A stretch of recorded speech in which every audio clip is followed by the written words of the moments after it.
Hello, and thanks for coming along to And We Have an Office Dog, the digital agency podcast where we talk to agency owner-directors and learn more about what makes them tick. From the things that make them similar to the things they'd rather have known sooner, where they've had success and where they've learned some hard lessons. All will be revealed with your host, Chris Simmons, the agency coach, and he'll be talking to a different awesome agency person in each episode, asking them 4 questions and seeing where the conversation takes us over the next 25 minutes. Okay, so let us begin. Over to you, Chris. Thanks, voiceover guy. And on the podcast today, we've got Anna from Quibble Content. How are you doing, Anna? Yeah, good. Thank you very much. Welcome to the podcast. And it's a sunny day when we're recording, so it feels a bit more positive. Indeed it does. Well, I've not got so much sunshine. It's a little bit cloudy here at the minute, but. So where are you based? Where's Quibble Content? So we are based in Rutland. I don't know if you've heard of it. Tiny county. Indeed, you have. So many people like, where's Rutland? And like, I think I drove through it for about a quarter of a second once. Yeah, that sounds about right. So yeah, smallest county, absolutely beautiful though. So it's like literally in the middle of like the UK. So it's quite well situated, even though it's only a small county itself.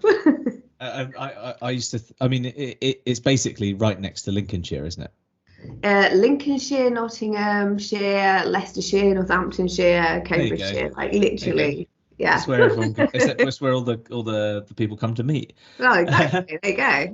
So firstly, tell me a little bit about Quibble Content. Give us a plug, just in case a potential client's listening or a potential new member of staff.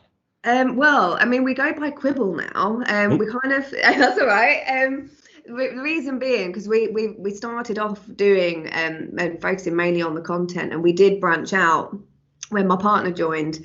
So we do a lot of more technical work as well now, but I mean it all goes hand in hand. Yeah. So everything we do obviously the content strategy analysis, and we do the technical SEO, we do the paid ads as well. So we do have like the full marketing mix here.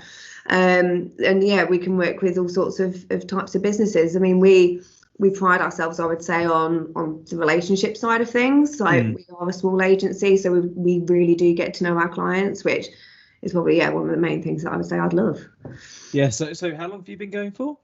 Oh gosh, so since 2016. Which feels like an age ago, given all the things that happened in the last few years. Oh my gosh, doesn't it? So what would you say has been one of the biggest successes since you started the agency?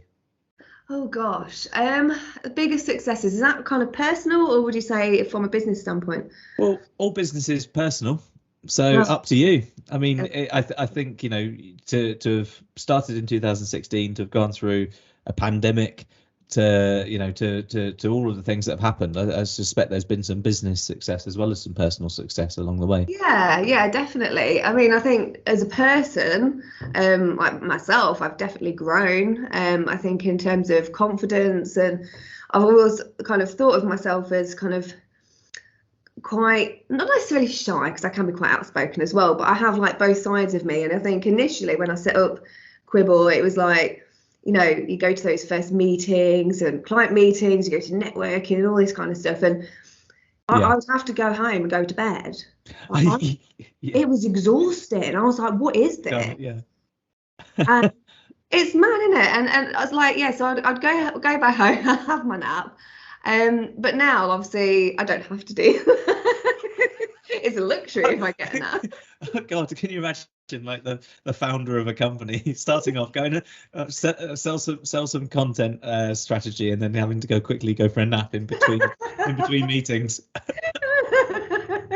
I think it's just, there's such a lot going on when you first set up. There really is. I've definitely grown in that regard. And then in terms of the business, I mean we've grown, I would say slowly, but in a very stable way. Like we see a lot of businesses, a lot of agencies, and there's always different businesses setting up, and they come and they go. And I think, we hit that 5-year mark, and then we're obviously going beyond that. And I think that was one of the main focuses for me, was not to kind of grow too quickly. One, for the company culture, but two, because I wanted to let people know that we are here to stay, and we are a very, very stable business. So if you come and work with us, we're here for the long term, basically. And yeah, that so far has been achieved. And, we are growing. We're looking at hiring again very soon. And I think it's, all good things. I think longevity is a success in of itself, just on its own. Like you say, agencies come and go, but also the people that lead them burn out. They burn out quick if they don't have those naps. Yeah, if you don't have don't get a nap in, you're done for. I would love a nap area. Like, that is one of my goals. You should stick it in part of the company culture documentation. There's a little bed in the corner if you want a nap. I don't know how well that would go down, but So if you were to go back in time, back to 2016, talk to yourself outside of starting the agency, just as you're about to start, to give yourself one piece of advice, what one piece of advice would you give yourself?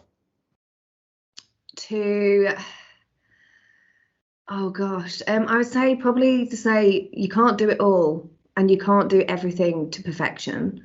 Yep. I think I am definitely one of those people. I will take a lot on.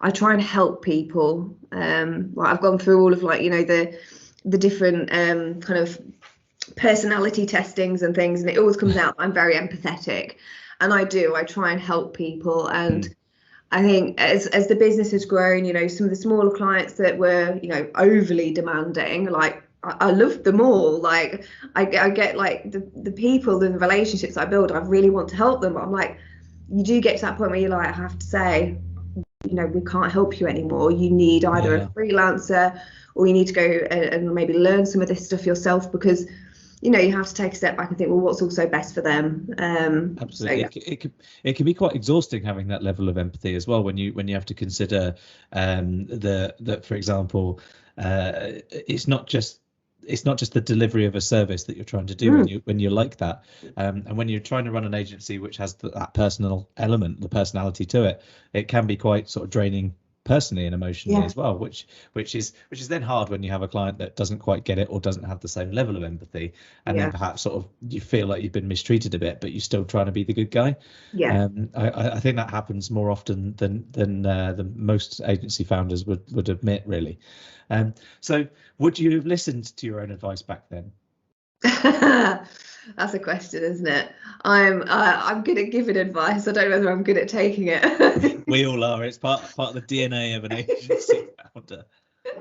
I don't know. I think I would have probably I'd been like, you know what? I take that as a challenge. That would have been my problem then.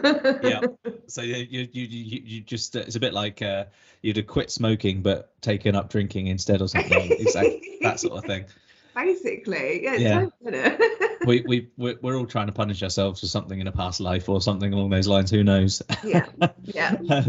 So you the empathy side of things, has that ever sort of caused a problem within the agency? Or do you find that finding people that are like you, the owner, is that easy? Is it hard? It's hard, I think, especially like when I've been either going through the hiring process, oh my gosh, like that is something that I do struggle with, because I want to help everybody. I want to like bring everybody in, and one of my things, like how I built the business, is I want to give everyone the same opportunity, no matter what the experience is. Like, experience to me doesn't necessarily count, it's the attitude that they have. So if someone really wants it and they really show that they want it, like, I want to help them, but I can't hire everybody. I would love to, but we're not in that position, unfortunately. So I do struggle, and I think that's on me more than anything. I think in terms of the staff that we have here and the team that we've got, like, I think they probably see it as well. Like, they see all of my, like, I'm just a natural normal person. Like, they see all of my side, and they know they can come to me, with anything. Which is great from the an open kind of trustworthy founder is great. And one of the key aspects of kind of building that great culture in a team, of leading your team properly, is to show vulnerability at times. And you don't want to walk in every day crying, but at the same time, you need to show them that you are a human being and that they can trust being a human being around you. Otherwise, you end up with this kind of false commitment all the time and things like that, and people don't really sort of move forwards properly. It doesn't help with accountability as well at that point, because if they don't trust you, they're not as a person, they're not going to know how you're going to react, so they just say yes to everything and then they get nothing done. No, exactly. I mean, they know, everybody that I speak to and everyone who knows me knows I'm like super honest. So yes, I'm empathetic, and like if there's an issue, yes, I'll help them out. But they also know that if I don't agree with something, or like I will speak up and I will say yes, I will always provide, if there's a problem, I'll provide a solution. But I am just very openly honest, and I think that helps as well. I think that does as well, especially from a selling point of view. I presume that's quite helpful from the sales process with the client, because I don't know about you, but in the past I've said yes to clients that I probably shouldn't have taken on. And now with that sort of honesty and the time you've put into your business, you now know saying no is not a bad thing sometimes, and that's quite fine to do. Exactly, and that goes back to the point where I said, you can't do it all. Like, if I could have told myself that then, because sometimes it's not in the client's best interest, and you need to be able to tell them that and not think, oh no, I should do it for them because I want to help them. Like, yes, help them, but actually you're not the person to do it. That person over there is, or that agency, or that freelancer. Absolutely. So I'll never turn anyone away and say, just no, flat out, I'm not going to help you. I will always still try and find either somebody to help them, or maybe a training program or something at least. Because then that also appeases that empathetic side of me. Exactly. But helping people isn't a bad thing. It can be debilitating if you let it be, because you're helping everyone and it's causing new problems. But helping people is a good thing. More people should do it. Definitely. So, is there something that you kind of over the years you've either sort of done and kind of regretted, but in doing so you've kind of set yourselves up for future success? Oh gosh, anything that I've done that I've regretted? Oh gosh, I can't think. So for me, I had I sort of spun out of the agency, a second agency, and they were running separately side by side, and the regret I have is trying to do two things that are both very complicated at the same time. But that set me up for being able to do a lot of more work and just get on with it. It's a difficult one, because one of my things, I have various different sayings and things I live by. One is the Dr. Pepper thing, where what's the worst can happen. And the other one is live with no regrets. So I'm very much like live with no regrets. Let's reframe it then. Go on, is there something that you've done well, or something that's worked out really well the first time round, or something that you did that's new in the agency and you thought, do you know what, we're going to do that forever now, that's great, and then it's turned out not quite? Well, no, thinking just on the positive side, it could be something that you've thought, someone's come to you in the agency and said, hey, let's do this cool thing. You said, go on then, and it's turned out all right, and now you do it as like a standard staple thing, or even a service that you offer. It's probably not necessarily strictly business related, but I would say it's probably the charitable work that we do. So we again, it goes back to kind of me wanting to help people, but I got involved with the charity. Oh gosh, I can't have been going very long. It must have been probably like 2017 or something, and I eventually joined the committee for the charity. And I think like that in itself has just been, I think it's great for confidence, because you end up speaking to so many different people. It's been great in terms of we're able to give back, and even though like we help them with their digital side of things, but also because I'm on the committee, I'm very much involved. And so I get to go to lots of amazing events, which is awesome. We get to see, like, meet people that we wouldn't normally as well. But it's also good from a point of view, like, I hope it instills that mentality into, you know, the team here and other people that I speak to, that actually, yeah, doing a little bit of good can be a really, really positive thing, and there are not enough people do it. And I think charities, you always find that it's the same people helping them. And I think as in the position that I'm at, I have that ability to go and help these people, so why wouldn't I?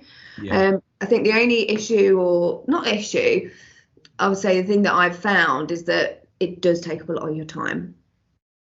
Like that in itself is a very difficult thing, because if you're having, especially if we're doing various different events throughout the year, like that's, you know, you're organising ticket sales, you're organising getting, you know, the prizes, get amazing prizes, but you've got to source them, and you've got to obviously liaise with all the different prize people to try and get them to come in, try and get advertising for them, because obviously they want something back in return. So it's rewarding, but it can sap your energy a little bit as well. And have you found that any of the guys in your team have wanted to get involved or do something for a charity of their own or anything like that because of your leadership? Yeah, definitely. And I mean, we've donated to various different charities, and we always get involved and ask them, you know, what other charities would you like us to help support? Because I think it's important to give back, and I want to, you know, try and get them involved as well. See the actual positive stuff and the positive change that actually you can make by just doing a little bit. Absolutely. I think that, you know, quite a lot of agencies do a thing where it's like, we'll offer 1% of our net profit a year, or we'll do a charity this or a charity that. And then other agencies kind of, I was speaking to, I can't remember which agency founder it was that I recorded with a few weeks ago, where their team work on charities as part of a pro bono approach. So something like 10 hours a month per person, which is like roughly a retainer client per month. They pick the charity, they offer the support, they offer the services. It's a nice thing to do, because people then pick things that they want. And I think, you know, we can do a lot as leaders in agencies, and I think that, you know, the right leadership approach allows people to go, I can help people as well, and it's nice to see. It's nice. Yeah, definitely. So if someone's listened through us rambling on about Rutland and things like that throughout this podcast for all this way through, and they've been waiting for Anna's one piece of advice, if someone's starting a new agency, or they've just started an agency and they're waiting to hear the one golden nugget from you, what would it be? Just bloody go for it. Like I think if you really, really want it, you'll do it, and don't let anyone tell you any different. But just don't do it in Rutland, because this town isn't big enough for the both of you.